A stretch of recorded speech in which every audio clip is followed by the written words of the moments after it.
Good evening सर्वांना नमस्कार. अ, प्रबोधन संस्थेच्या माध्यमातून आयोजित केलेल्या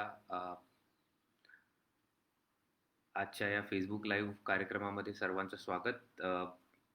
प्रबोधन संस्था आणि सुनील तात्या, थँक यू व्हेरी मच, कारण हे सेशन ऑर्गनाईज तुम्ही केलं आहेत आणि याच्या माध्यमातून इतक्या सर्व लोकांपर्यंत पोहोचण्याची संधी आज उपलब्ध करून दिली आहे. त्याच्याबद्दल थँक्यू. सुरू करायच्या आधी मी जस्ट एक सांगतो, कारण तुम्ही मला बघू शकतायत, मी तुम्हाला बघू शकत नाहीये. त्यामुळे जे तुम्हाला सांगायचं आहे ते प्लीज प्रबोधन संस्थेच्या कमेंट्समध्ये किंवा क्वेश्चन्समध्ये ज्या काही तुम्हाला शंका असतील किंवा कुठले प्रश्न असतील तर ते प्लीज कमेंट्समध्ये लिहा. एक 10-15 मिनिट बोलून झाल्यानंतर जे काही प्रश्न असतील ते आपण त्याच्यावर जेवढ्या जास्तीत जास्त पद्धतीने मला माहिती देता येईल ती माहिती द्यायचा मी प्रयत्न करेल. त्याच्यामुळे जे कमेंट्समध्ये तुम्ही करतायत ते कमेंट्स मला कळू द्यात की तुमचा फीडबॅक काय आहे, कारण हा वन वे कम्युनिकेशन आहे. मी तुम्हाला बघू शकत नाहीये. त्याच्यामुळे जे काय असेल ते मला सांगा तिथे प्रश्नांमध्ये.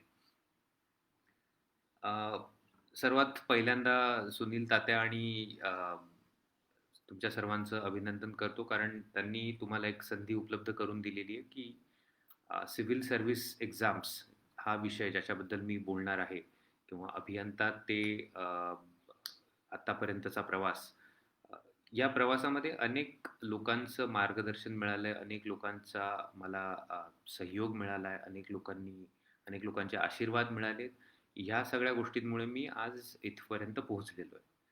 आणि सांगायचं झालं तर लहानपणापासूनच जे काय आई-वडिलांचे संस्कार असतील, आजी-आजोबांचे, त्यांची पुण्याई असेल आणि या सर्व गोष्टींचा हातभार लागलाय म्हणून इथे आलोय. प्लस ऑब्व्हियसली जो तुम्ही स्वतः मेहनत करतात आणि ज्या गोष्टी अ, अ, पुढे जाऊन तुम्हाला मदत करतील अशा अशा गोष्टींबद्दल मी काही बोलणार आहे.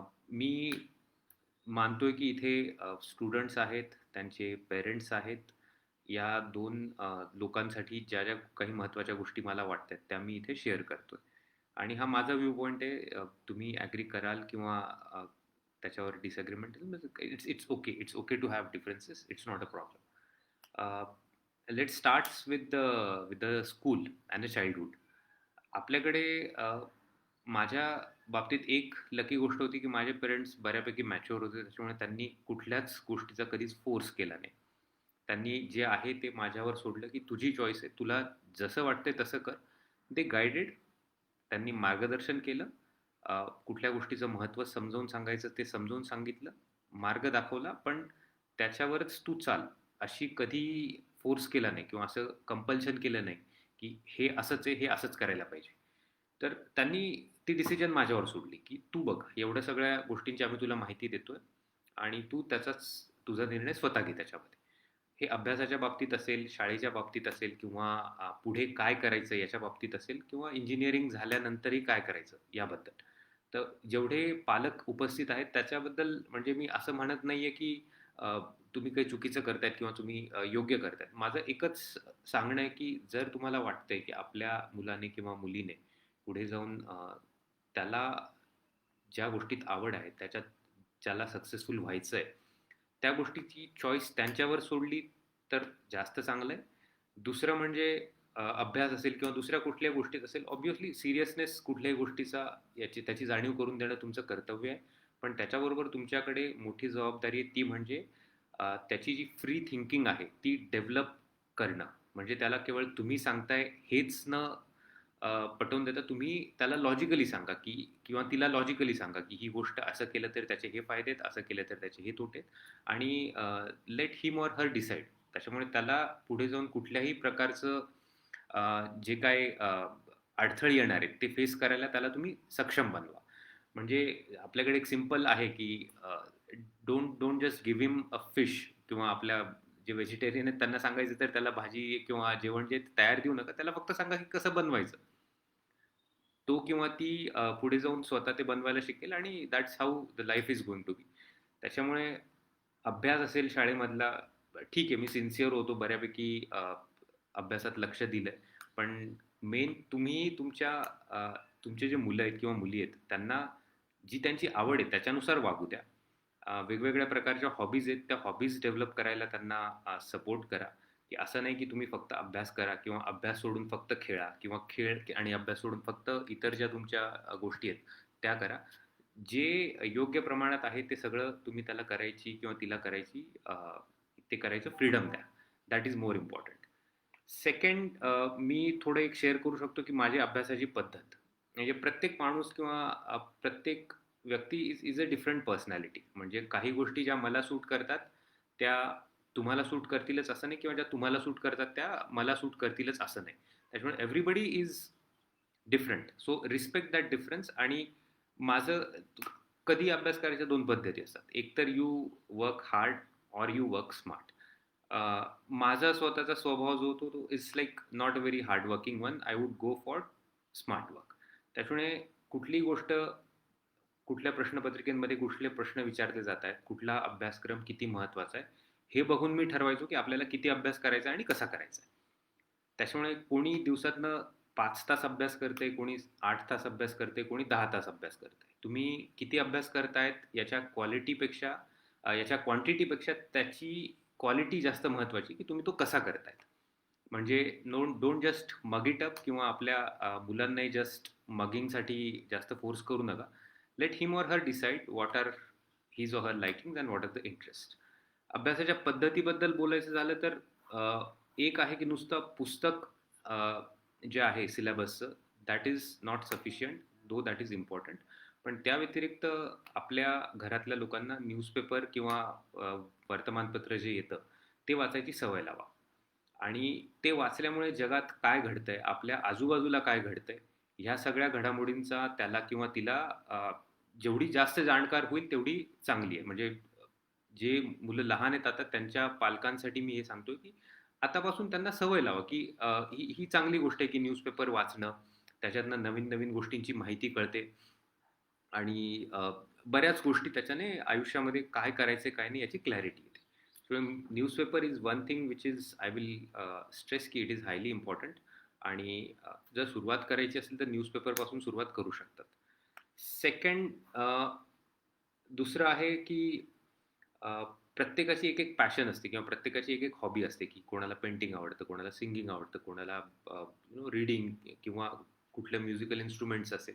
कुठल्याही प्रकारच्या तुमच्या ज्या हॉबीज आहेत त्या डेव्हलप करा आणि आपल्या मुलांच्या आणि मुलींच्या हॉबीज डेव्हलप करायला त्यांना मदत करा. कारण तुमच्या मुलांचा किंवा मुलीचा कम्प्लीट जर कॉम्प्रिहेन्सिव्ह पर्सनॅलिटी डेव्हलपमेंट हवी असेल, सर्वांगीण विकास हवा असेल, तर हॉबीज एनकरेज करा आणि त्याला सपोर्ट करा. म्हणजे असं नाही की पूर्ण वेळ अभ्यासच करा किंवा त्याच्या मागे लागून तू हेच वाच, तू आत्ताच वाच, आत्ताच खेळून आलायस, हे कर. Let them live a peaceful life which will go a long way. दुसरं एक, आपल्याकडे पालकांच्या मनात एक भीती असते की लहानपणापासून आम्हाला जर पुढे सिव्हिल सर्व्हिसमध्ये कुठे जायचं असेल तर आमच्या मुलाला इंग्लिश मिडियममध्ये आम्ही शिकवण द्यायची की मराठी मीडियम मध्ये आम्ही हे करायचं. हे बरेच प्रश्न मला विचारले जातात. तर फर्स्ट थिंग म्हणजे मी एक सांगू शकतो की माझं सगळं शिक्षण मराठी भाषेत, मराठी लँग्वेजमध्ये झालं आहे, मालेगावमध्येच 12वी पर्यंत. आणि मी UPSCची जी एक्झाम होती ती इंग्लिश मिडियममध्ये दिली आहे. इंटरव्ह्यू पण इंग्लिश मिडियममध्ये दिला आहे. आणि मला कुठे कमीपणा जाणवला नाही की मी मराठीतून अभ्यास केला आहे, मराठीतून सर्व दिलं आहे उत्तरं. आणि आता जे मी काम करतोय किंवा मी जी UPSCची एक्झाम दिली आहे पूर्ण, ती पूर्ण इंग्लिशमधनं होती. त्याच्यामुळे असं कुठेच नाही आहे की तुम्ही मराठी माध्यमातून शिकलात तर तुम्हाला प्रॉब्लेम येईल किंवा तुम्ही इंग्लिश माध्यमातूनच शिकायला पाहिजे. कंपल्सरी नाही. पण जेही तुम्ही शिकतायत, भाषा ही फक्त माध्यम आहे. एवढं तुम्ही लक्षात ठेवा की जेही तुम्ही करताय ते मनापासून करा. भाषा याच्यापासून तुम्हाला म्हणजे प्रॉब्लेम नाही आहे कुठला की तुम्ही मराठीतून शिकलात किंवा इंग्लिशमधून शिकलात त्याच्याबद्दल. तिसरी एक गोष्ट मी सांगतो की बऱ्याचदा जे मुलं किंवा माझे सोबतचे जे कलिग्स आहेत ते मी बघतो की ते लोक मी एक अनालाइज करतो की successful, what is the difference which makes it somebody successful and not so successful. की काही लोक यशस्वी होतात, काही लोक अयशस्वी होतात, याच्यामध्ये काय नक्की फरक पडतो. कारण सगळ्यांच्या कॅपॅबिलिटीज बऱ्यापैकी सारख्या असतात, ऑपॉर्च्युनिटीज त्या वेगवेगळ्या असतात.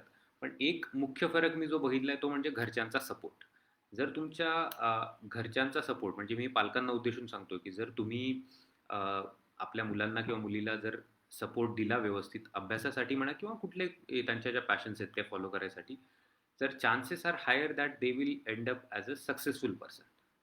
आणि success you can define whatever way you want to, but if you are positive towards your sons and daughters, the chances are that they will end up successful. त्यांना तेवढा emotional support आणि तेवढा mental support जर तुम्ही दिला, तर त्यांचं आयुष्य बऱ्यापैकी सोयीस्कर होऊ शकतं. त्याच्यामुळे हे पालकांसाठी खूप महत्त्वाची गोष्ट आहे, की तुम्ही तुमच्या मुलाला किंवा मुलीला आरडाओरड करण्यापेक्षा समजावून सांगा, त्याच्यात त्यांचं जास्त हित आहे. अ, माझं स्वतःचं उदाहरण द्यायचं म्हणजे तर आई-वडिलांनी असं नाही की म्हणजे मला पूर्ण मोकळं सोडलं किंवा कुठल्याही प्रकारचं हे केलं नाही की तू काय करायचं ते कर, आम्हाला काही घेणं-देणं नाही. त्यांनी वेळेवर गाईड केलं की हे असं आहे आणि याचे हे परिणाम आहेत. मी जे असं आधी सांगितलं, की त्यांनी बऱ्यापैकी त्या बाबतीत सपोर्ट केला आणि ज्या माझ्या डिसिजन्स आहेत त्यांना रिस्पेक्ट केलं, की तुला असं वाटतंय, हे तू कर. आणि मे बी ते कारण आहे की ज्याच्यामुळे मी इथे आजपर्यंत पोहोचलोय. अ, पालकांसाठी अजून मी जे एक म्हणतोय, की घाई करू नका. तुमच्या मुलाला जे करायचंय किंवा मुलीला जे करायचंय पुढे ते पर्सीव्ह करतील. त्यांना प्रेशर आणू नका. त्यांना कुठल्याही बाबतीत घाई करू नका. आपल्याला हळद पिऊन अर्ध्या एका रात्रीतून गोरं व्हायचं नाहीये.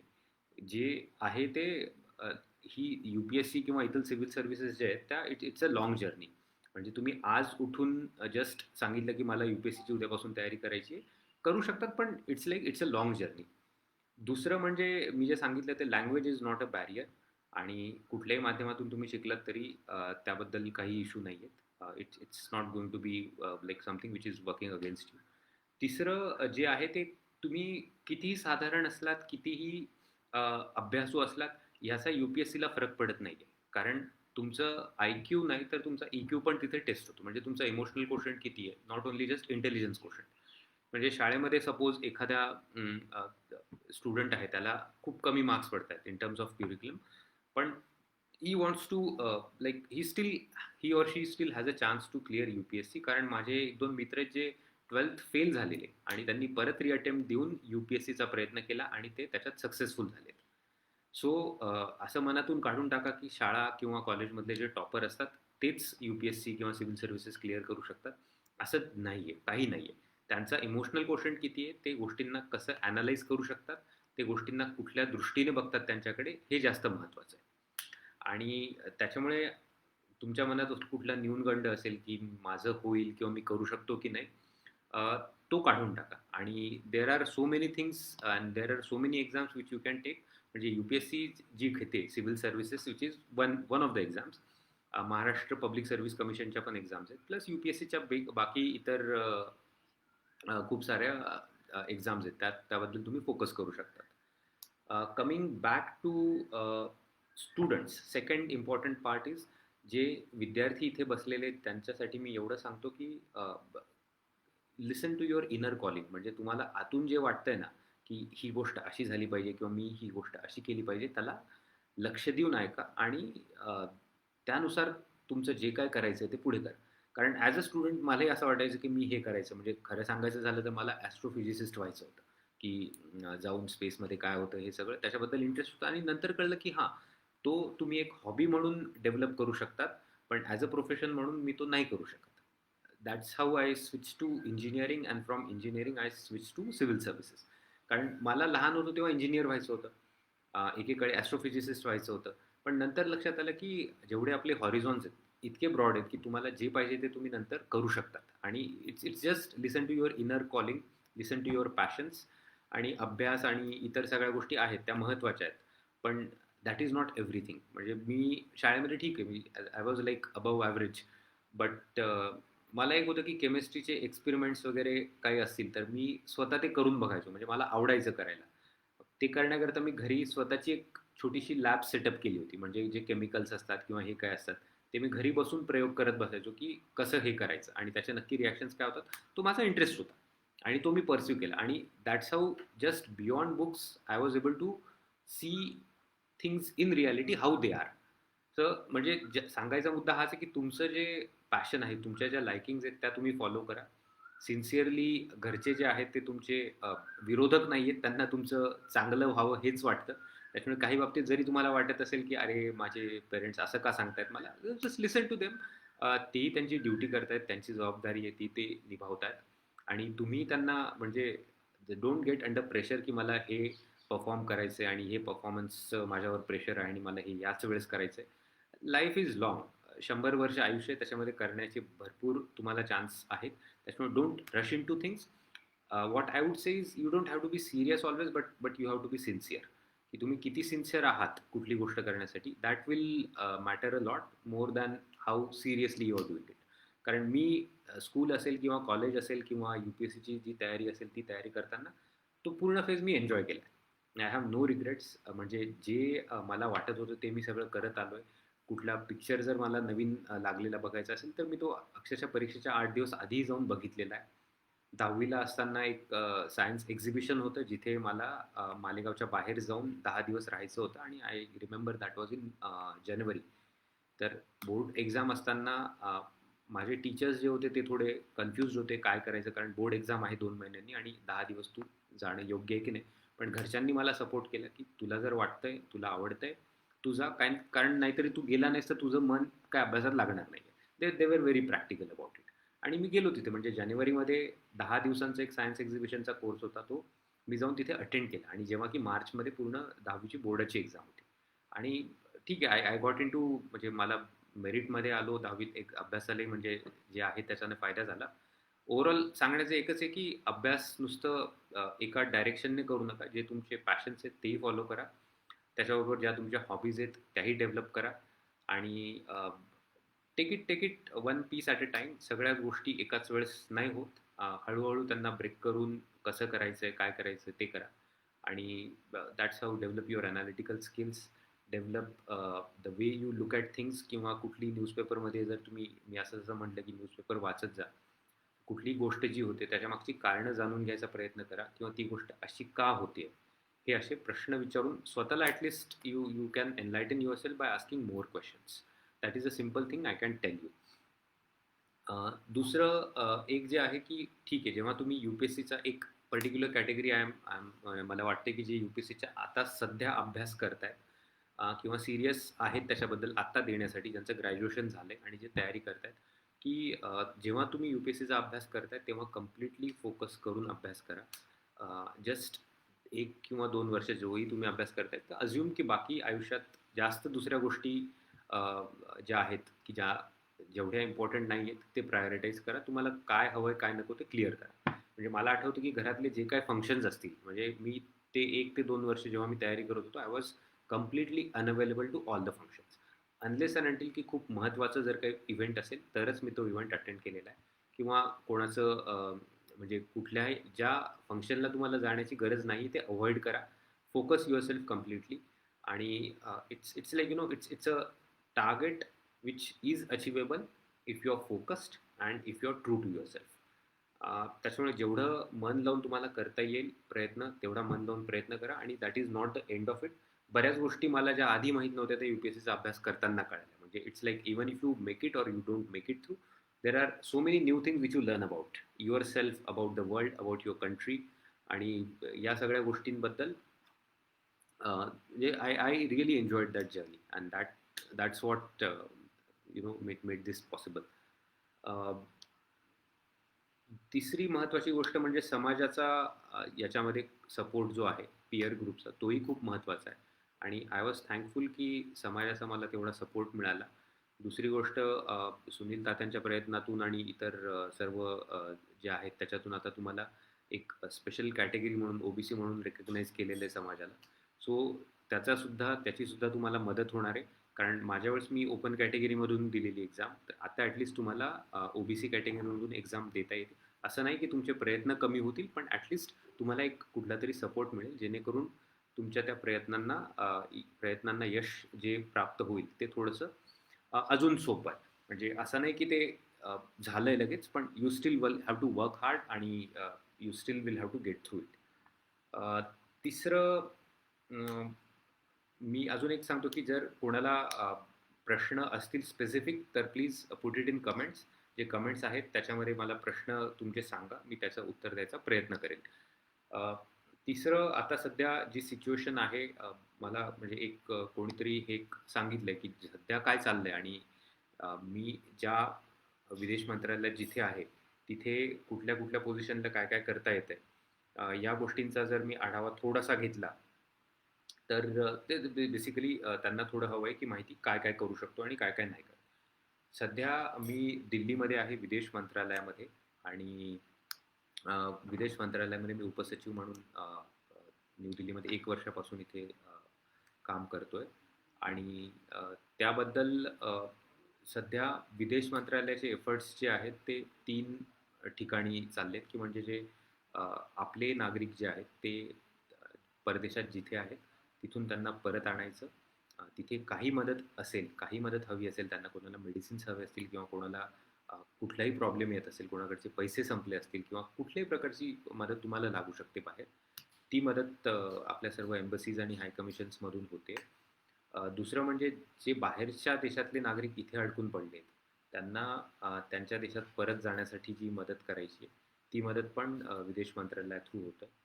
अ, तिसरा विदेश मंत्रालयाचं महत्त्वाचं एक ॲक्टिव्हिटी म्हणजे आपल्या पंतप्रधानांनी जे अनाउन्स केलंय, की ज्या देशांना मदत हवी आहे की आपण करू शकतो मदत त्यांना, ज्या आपल्या स्ट्रेंथ्स आहेत त्याच्यामध्ये काही देशांना औषध किंवा काही देशांना ज्या गोष्टी आपल्याकडे आहेत आपल्या लोकांसाठी आणि इन एक्सेस आपण प्रोड्यूस करू शकतो अशा गोष्टी इतर देशांना जे देण्याचा कार्यक्रम ज्यांचे चालू असतं ते विदेश मंत्रालय कोऑर्डिनेट करतं. सो इन शॉर्ट सध्या these are the three things primarily related to COVID-19 which are being done by the Ministry of External Affairs. म्हणजे इन शॉर्ट म्हणजे आय एम जे ओव्हरऑल जर तुम्हाला काय व्ह्यू द्यायचा असेल तर हे सध्या चालू आहे. आणि apart from that if you have any specific questions please feel free to let me know. मी जस्ट एकदा कमेंट्स चेक करतो की कुठले कुठले क्वेश्चन्स किंवा काही आहेत. तर एक क्वेश्चन आहे की how many attempts did you attempt for UPSC. रोमांच येवले यांचा प्रश्न आहे. मी UPSCचा पहिला अटेम्प्ट दिला होता 2009 मध्ये. 2008ची एक्झाम सुरू होती, तिचा रिझल्ट 2009 मध्ये आला होता. पहिल्या अटेम्प्टमध्ये माझा ऑल इंडिया रँक 328 होता आणि I got into Indian Revenue Service income tax. तर मी 2009 मध्ये इन्कम टॅक्स जॉईन केलं होतं ॲज असिस्टंट कमिशनर. 1 वर्ष तिथे IRS मध्ये काम केलं आणि 2009 मध्ये परत एक्झाम दिली. माझी ट्रेनिंग चालू असताना मी एक्झाम परत दिली होती आणि after that I got into Indian foreign service, जी माझी प्रेझेंट सर्व्हिस आहे. तर तेव्हा all India rank I think 105 की 106 असा काहीतरी ऑल इंडिया रँक होता सेकंड अटेम्प्टमध्ये. आणि पहिल्या अटेम्प्टमध्येच व्हायला पाहिजे असं काही नाही आहे. Government has given you the number of attempts, you can exhaust them. माझ्या बाबतीत मी लकी होतो मे बी. काय म्हणतात त्याला, गॉड वॉज ग्रेटफुल की मी पहिल्या अटेम्प्टमध्ये झालो सिलेक्ट आणि दुसऱ्या अटेम्प्टमध्ये अजून इम्प्रोवाइज करून परत एकदा सिलेक्ट झालो होतो. ओके, थँक्यू व्हेरी मच की आपला समाज सार्थ अभिमान आहे. प्रेरणादायी मार्गदर्शन. अजून कमेंट्समध्ये काबूल, पाकिस्तान आणि श्रीलंका इतर देशांतले चांगले वाईट अनुभव, प्रशासकीय अडचण नसेल तर कृपया सांगावे. ओके, एक दोन गोष्टी तुम्ही अनुभवाचा जर विचार करतायत की मी जी भाषा शिकलोय ती पश्तो आहे. म्हणजे आपल्या जवळ एक देश आहे अफगाणिस्तान, त्याचं तुम्ही नाव ऐकलं असेल. तर मी स्वतः व्हॉलंटिअर केलं की मला तिथे जाऊन ही भाषा शिकायची, कारण मला इंटरेस्ट होता इंटरनॅशनल रिलेशनशिपमध्ये. कारण वडील पॉलिटिकल सायन्स आणि इंटरनॅशनल रिलेशन त्याचे प्राध्यापक आहेत, त्यामुळे मे बी ते एक कारण होतं की मला इंटरनॅशनल रिलेशन्समध्ये इंटरेस्ट होता.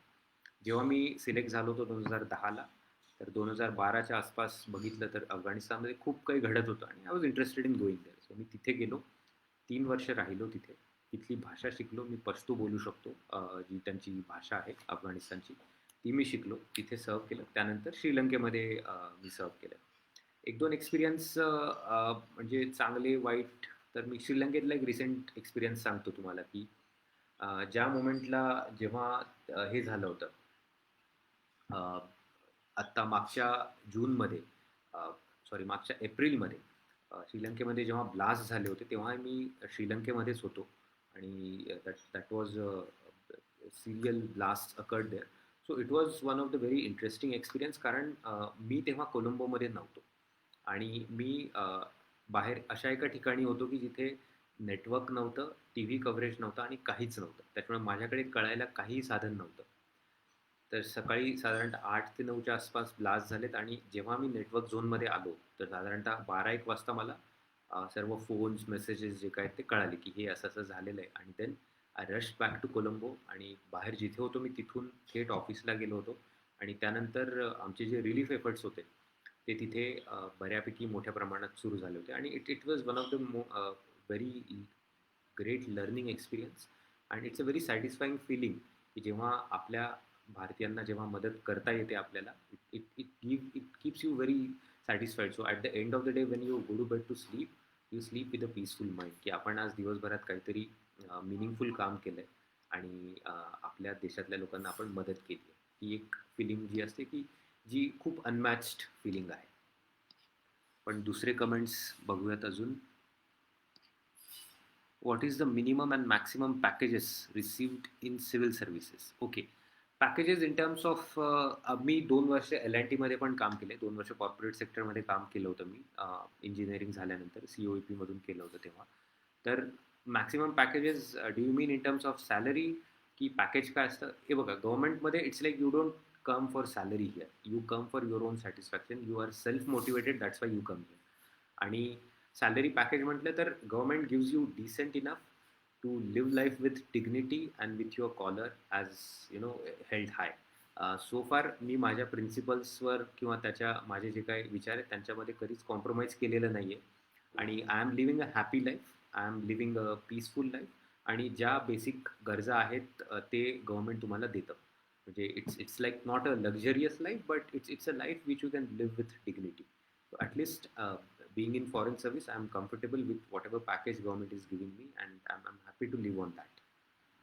Uh, अजून कमेंट्समध्ये UPSC patterns like prelims mains. Okay, UPSCची एक्झाम असते ती 3 टप्प्यांमध्ये होते. एक तर प्रिलिमिनरी एक्झाम्स असते, म्हणजे you can see it's like a 3 stage filter, की 3 एक्झाम्स असतात. प्रिलिमिनरी एक्झाम जी तुमची ऑब्जेक्टिव्ह एक्झामिनेशन असते, ज्याच्यात ABC तुम्ही क्वेश्चन्स सिलेक्ट करू शकतात आणि it's a multiple choice question. त्याच्यासाठी जनरल नॉलेज हा सगळ्यात महत्त्वाचा भाग आहे, की तुमचं history, geography, economy, polity, science, सगळ्या प्रकारचं करंट अफेअर्स, एवढे सगळे जे काही आहेत त्यांच्याबद्दल किती नॉलेज आहे आणि काय, हे सगळं त्याच्यात टेस्ट होतं. रफली अराउंड 10 लाख लोक त्याला अपियर करतात आपल्याकडे एका वर्षी, दरवर्षी झालं. त्या 10 लाख लोकांमधून सेकंड स्टेजसाठी सिलेक्ट होणारे साधारणतः अराउंड 30,000च्या आसपास लोक सिलेक्ट होतात. 20 ते 30,000च्या आसपास, डिपेंडिंग ऑन द सीट्स. तेवढं ते मेन एक कट ऑफ होतं. त्यानंतर मेन्स एक्झाम होते. मेन्स एक्झाममध्ये 5 ते 6 पेपर्स असतात आणि सगळं एक एसे लिहायचा असतो आणि ओव्हरऑल 2-2,500 मार्काची ती एक्झाम असते. त्याच्यामध्ये जेवढे सिलेक्ट झाले त्यांचा इंटरव्ह्यू घेतला जातो. इंटरव्ह्यूसाठी साधारणतः 1:3 लोकांना बोलवतात, म्हणजे 100 सीट्स असतील तर 300 लोकांना इंटरव्ह्यूला बोलवलं जातं. आणि बरेच लोक मला आता गोष्ट निघाली म्हणून सांगतात, की विचारतात की अरे UPSCचं सिलेक्शन असं होऊ शकतं का? तुमच्या कोणी ओळखीचं नाही आहे किंवा तुमचं कोणी पॉलिटिकल इंटरफरन्स नाही आहे किंवा तुमच्याकडे काही पैसे वगैरे मागितले जातात का? तर बिलीव्ह मी, असलं काहीही UPSCमध्ये चालत नाही. I didn't have any political support. I come from a humble background आणि still I am here, I am into the services. So त्याच्यामुळे हे मनातनं काढून टाका की तुमची काही ओळख असेल तरच तुमचं सिलेक्शन होतं किंवा तिथे काहीतरी मदत हवी असेल काय, असं काहीही होत नाही. It's a very clean and clear exam आणि तुम्ही स्वतः किती कॅपेबल आहात हे सर्व तिथे डिसाईड केलं जातं इन द इंटरव्ह्यू. आणि तुमचे on the basis of marks you what in the mains examination. आपल्याकडे 5 मिनिट आहेत अजून. 5 नाही, 6:30 झाले आहेत. पण जर प्रश्न इम्पॉर्टंट असेल कुठला तर आपण घेऊयात.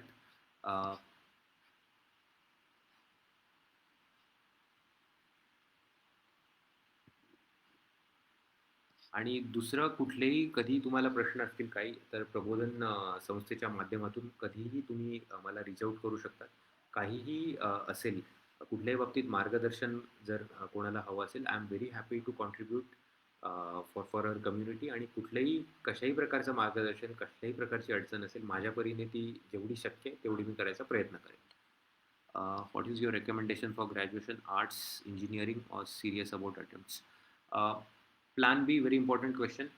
Graduation is immaterial. आमच्याकडे arts, commerce, science, engineering, doctor, MBA सर्व प्रकारचे लोक आहेत सर्व्हिसेसमध्ये. तुमचं बॅकग्राऊंड मॅटर करत नाही. पण प्लॅन बी जर तुमचा असेल की सपोज सिव्हिल सर्व्हिसेसमध्ये सिलेक्ट नाही होत, तर माझा प्लॅन बी होता की मी MBA करेन आणि त्यानंतर मॅनेजमेंट सेक्टरमध्ये जाईल. प्लॅन बी असाही असू शकतो की MPSCची एक्झाम तुम्ही देऊ शकता. प्लॅन बी हाही असू शकतो की तुमचं प्रोफेशनल बॅकग्राऊंड असेल तर it helps being an engineer, doctor, lawyer. Any of the professional background helps because we live in a country where it's easier for professional background people to get into jobs.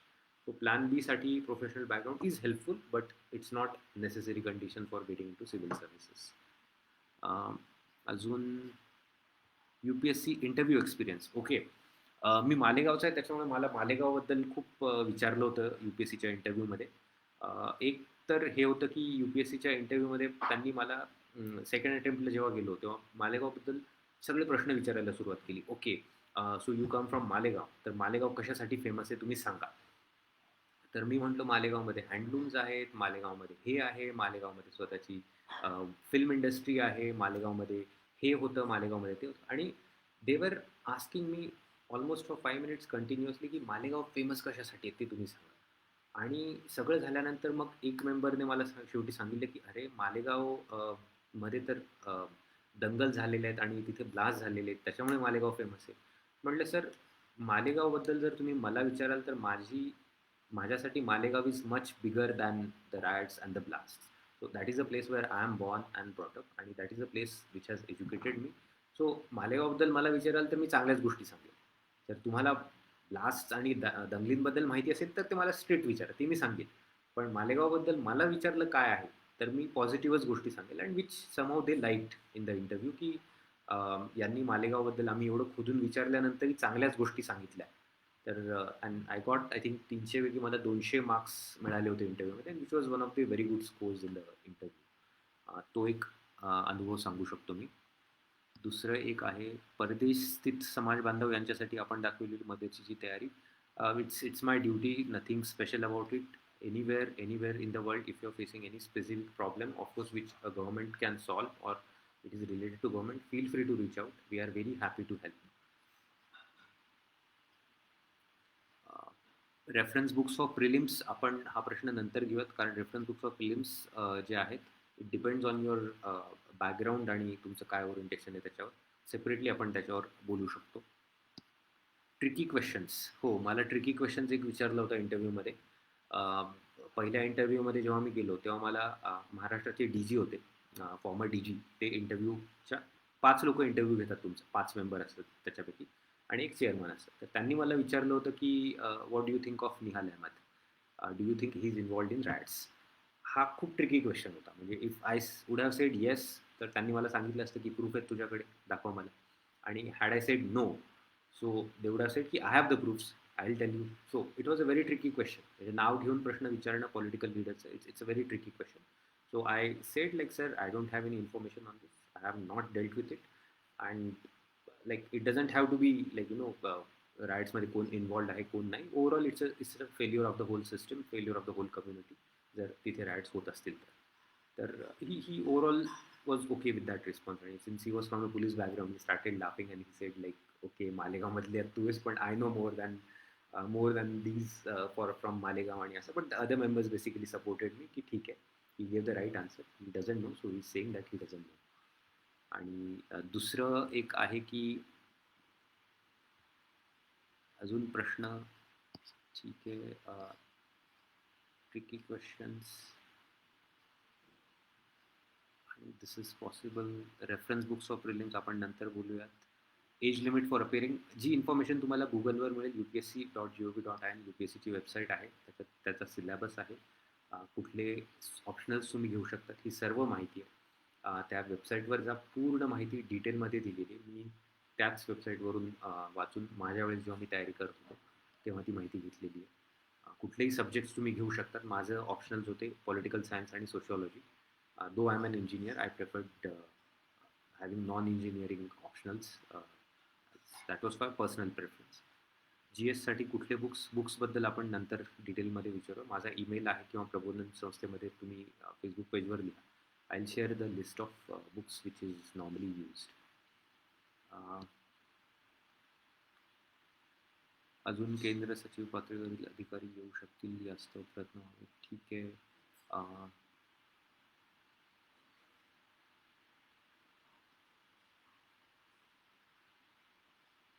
Okay then. अजून प्रश्न नसतील तर मी already 5 minute वेळ exceed केलेला आहे, त्यामुळे मला तुमचा जास्त वेळ नाही घ्यायचा आहे. इंडिव्हिज्युअल क्वेश्चन्स असतील, आय एम ऑलवेज देअर. जाता जाता मी फक्त एक सांगतो की समाजामधून आता मी बघतोय की बऱ्यापैकी नवीन नवीन खूप अवेअरनेस झाला आहे स्पर्धा परीक्षेच्या माध्यमातून. स्पर्धा परीक्षेमधून लोक येत आहेत आणि एक तुम्हाला इथे आहे म्हणून सांगतोय की this is one field which we should have explored long back. आणि इथे राहण्याचे, इथे बसून ज्या गोष्टींकडे तुम्ही जसं बघतात, इट इज व्हेरी हेल्पफुल आणि इट इज व्हेरी इम्पॉर्टंट. त्याच्यामुळे समाजातून जास्तीत जास्त लोक इथे आले पाहिजेत आणि त्यांना ते मार्गदर्शन योग्य पद्धतीने मिळालं पाहिजे. त्याच्यासाठी आपण सगळ्यांनी मिळून प्रयत्न करूयात. आणि प्रबोधनसारख्या संस्थेने आजचं हे सेशन ठेवलं. It can be more session. There are more people from who have cleared civil services, so it will be a good effort. And finally, thank you very much. आणि thank you for this informative session. तुम्हाला काही प्रश्न असतील तर तुम्ही कमेंट्समध्ये टाका. I'll try to answer them even after this session is over. Thank you very much. Bye and all the best.